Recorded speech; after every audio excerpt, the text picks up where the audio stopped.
RG Kar medical college ആശുപത്രിയിൽ PG ഡോക്ടറെ ബലാത്സംഗം ചെയ്തു കൊലപ്പെടുത്തിയ സംഭവം വെളിവാക്കുന്നത് പശ്ചിമ ബംഗാൾ സർക്കാരിന്റെ വൻ വീഴ്ചയാണ്. ഇക്കാര്യമാണ് കഴിഞ്ഞ ദിവസം സുപ്രീം കോടതിയും ശരിവെക്കുന്നത്. കേസ് കൈകാര്യം ചെയ്യുന്നതിൽ പശ്ചിമ ബംഗാൾ സർക്കാരിന് അലംഭാവമുണ്ടായി എന്നാണ് ഇന്നലെ സുപ്രീം കോടതി പറഞ്ഞത്. സംഭവത്തിൽ സ്വമേധയാ എടുത്ത കേസ് പരിഗണിക്കുന്നതിനിടെയായിരുന്നു കോടതിയുടെ ഈ നിരീക്ഷണം. ആർജിക്കാർ ആശുപത്രി നശിപ്പിക്കാൻ ആൾക്കൂട്ടത്തെ സർക്കാർ അനുവദിച്ചുവെന്നത് വിശ്വസിക്കാനാകുന്നില്ല. കുറ്റകൃത്യം നടന്ന സ്ഥലം രാപ്പകലില്ലാതെ സുരക്ഷിതമാക്കുക എന്നത് പോലീസിന്റെ കടമയായിരുന്നു. പുലർച്ചെ തന്നെ കുറ്റകൃത്യം കണ്ടെത്തിയിട്ടും മെഡിക്കൽ കോളേജ് പ്രിൻസിപ്പൽ അത് ആത്മഹത്യയായി കാണിക്കാൻ ശ്രമിച്ചു എന്നൊക്കെയായിരുന്നു കോടതി ഇന്നലെ പറഞ്ഞത്.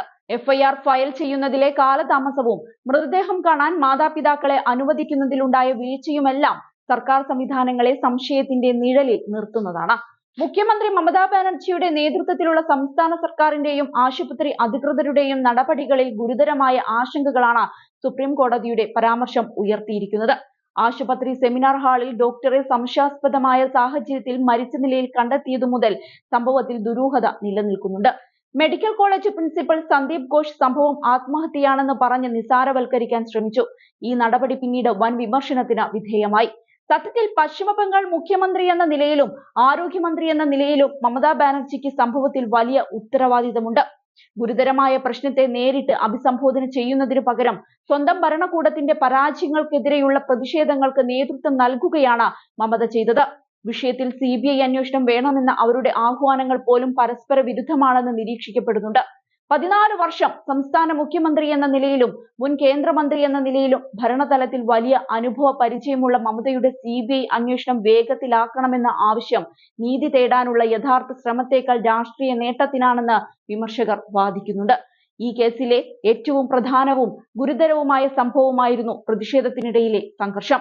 ഭരണകക്ഷിയായ തൃണമൂൽ കോൺഗ്രസുമായി ബന്ധമുണ്ടെന്ന് വിശ്വസിക്കപ്പെടുന്ന അക്രമി സംഘമാണ് ഡോക്ടർമാർ നടത്തിയ സമാധാനപരമായ പ്രകടനങ്ങൾ തടസ്സപ്പെടുത്തുകയും കേസുമായി ബന്ധപ്പെട്ട നിർണായക തെളിവുകൾ നശിപ്പിക്കാനും ശ്രമിച്ചത് എന്ന ആരോപണവും ഉയരുന്നുണ്ട്.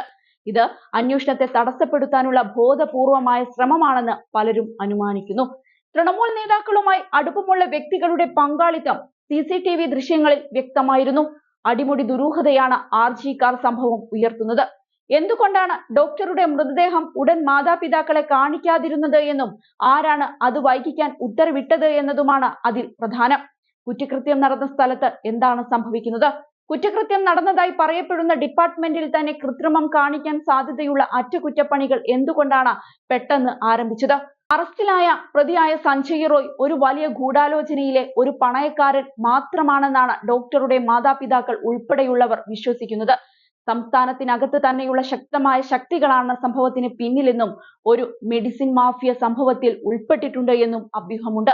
അഴിമതിക്കും കേസ് കൈകാര്യം ചെയ്യുന്നതിനും ഒരുപോലെ കുറ്റാരോപിതനായ കോളേജ് പ്രിൻസിപ്പലിനെതിരെ കർശന നടപടിയെടുക്കാൻ വിമുഖത കാണിക്കുന്നത് ഊഹാപോഹങ്ങൾക്ക് ആക്കം കൂട്ടുന്നുണ്ട്.